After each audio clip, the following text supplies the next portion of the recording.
하나님께서 우리에게 주신 귀한 선물은 사람입니다. 돈, 명예, 권력, 인기보다 더 소중한 것은 사람입니다. 사도행전 10장에 고넬료라는 사람이 있습니다. 이 사람은 로마 군대의 백부장으로 이방인이었습니다. 하지만 하나님을 경외하고 하나님 앞에 경건한 사람이었습니다. 그러나 하나님 앞에 아무리 경건할지라도 예수를 만나지 못하면 구원을 얻을 수 없었기에 고넬료는 예수님이 필요한 사람이었고 그리고 구원을 받아야 될 사람이었습니다. 이러한 고넬료에게 하나님께서 베드로라는 사람을 보내십니다. 베드로를 통해 고넬료가 복음을 듣고 예수를 믿고 성령을 선물로 받게 됩니다. 그래서 고넬료에게 베드로는 선물과 같은 사람이었습니다. 저에게도 선물과 같은 사람들이 많이 있었습니다. 제가 어려서 철없고 아무것도 모르고 신앙생활할 때 저를 위해 눈물로 기도해 주시고 섬겨주셨던 사람들, 지금 생각해도 너무나 감사한 분들이 참 많거든요. 그래서 그분들이 저에게는 귀한 선물과 같은 사람들입니다. 자, 그런데 고넬료에게 베드로가 선물과 같은 사람이었지만은 또한 베드로에게도 고넬료는 선물과도 같은 사람이었습니다. 왜 그러냐면은 베드로와 당시 유대인 성도들은 이방인들에게 복음을 전할 필요도 없었고 또 복음을 전해서도 안 된다고 생각을 했었습니다. 그러나 우리 주님의 뜻은 땅 끝까지 복음을 전해 모든 민족이 구원을 얻는 것이 우리 주님의 간절한 소원이고 뜻이었는데 이 베드로와 이 유대인 성도들의 이 편견과 오해가 복음을 가로막고 있었던 것입니다. 그래서 예수님께서 베드로의 오해와 편견을 깨트리시기 위해서 하나님께서 베드로가 고넬료를 만나도록 인도해 주셨습니다. 이 베드로가 이방인인 고넬료에게 찾아와서 복음을 전하고 그리고 고넬료가 성령을 받는 것을 보고 베드로가 깜짝 놀라고 충격을 받게 됩니다. 그리고 이때 비로소 베드로의 편견이 무너지게 됩니다. 하나님께서 유대인뿐만 아니라 이방인들에게도 복음 전하기를 원하시고 예수를 믿으면 이방인들도 구원을 얻을 수 있구나 라는 더 새로운 이 사역의 지경에 이 안목을 갖게 된 겁니다. 그래서 이 고넬료를 통해 베드로가 하나님의 깊은 뜻을 깨닫게 되고 베드로의 사역의 지경이 훨씬 넓어지고 그리고 더 넓은 안목을 갖게 된 것입니다.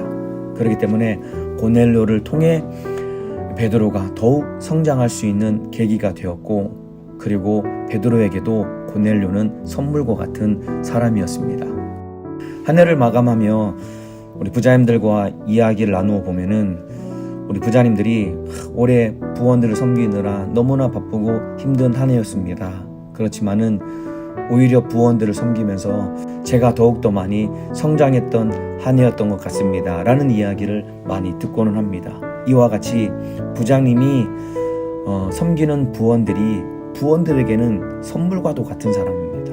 부장님이 부원을 섬기느라 고생하고 애쓰고 노력을 해서 부원이 부장님의 사랑을 받아서 성장하기도 하지만은 오히려 반대로 부원을 섬기는 부장님들이 부원을 통해서 더 많은 하나님의 마음을 깨닫고 성장하는 계기가 되기 때문에 부장님에게도 부원들은 선물과도 같은 사람입니다.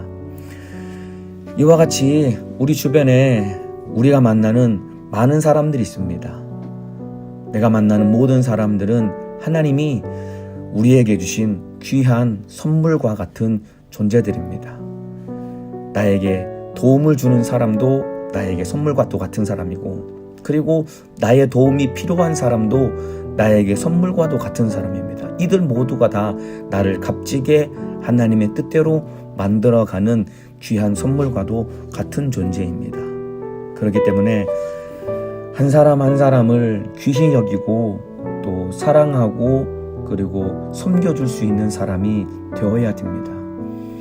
여러분의 가족들, 여러분의 부모님들, 형제들, 그리고 동생들, 그리고 친지들, 그 직장에 있는 동료들 여러분이 함께 신앙생활하는 교회 안에 있는 지체들 모두가 다 하나님이 나에게 주신 귀한 선물과도 같은 존재이기 때문에 누구 하나 버릴 것 없이 소중하게 여기고 서로 섬기며 사랑하며 서로를 통해 성장할 수 있는 귀한 기회가 되어야 될 것입니다. 처음에 사람이 선물이라고 했는데 하나님이 우리에게 선물로 주신 가장 귀한 사람이 또 하나 있습니다. 하나님이 우리에게 선물로 주신 가장 귀한 사람이 있는데 그분은 바로 예수님입니다. 하나님의 아들이신 이 예수님이 우리와 같은 육신을 입고 사람의 모양으로 이 땅에 오셨습니다. 예수님이 우리와 똑같은 육신을 입고 사람으로 오셨거든요. 그리고 사람으로 오신 그 예수님이 우리의 죄를 지고 십자가에서 죽으심으로 우리에게 가장 큰 선물인 구원과 영생을 주셨습니다. 이 예수님을 만난 것이 우리에게 주신 가장 큰 선물입니다. 뿐만 아니라 이 예수님을 만나 가장 큰 선물을 받는 우리 모든 사람들이 되시기를 예수님의 이름으로 축복합니다.